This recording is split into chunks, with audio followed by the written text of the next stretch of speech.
Widodo, sir, sa Japanese National Diet, he spoke of, kumbaga, how the Philippines and Japan overcame difficulties in the past, tapos mag-move forward to now forging a comprehensive strategic partnership.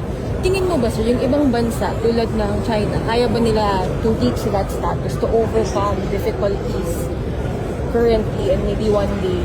Well, it will depend on the government system.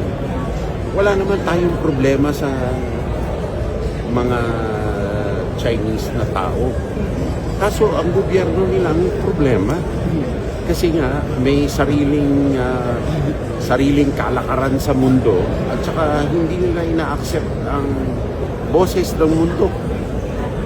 Diba? Kaya nga sila hindi ka panipaniwala sa madami. No?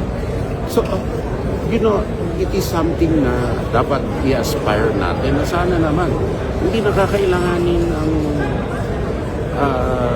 deterrence, no? Or hindi ko naman masabi na hindi kakailanganin dahil hindi mo nga sigurado kung kailan mo kakailanganin, kaya hindi dapat pabayaan.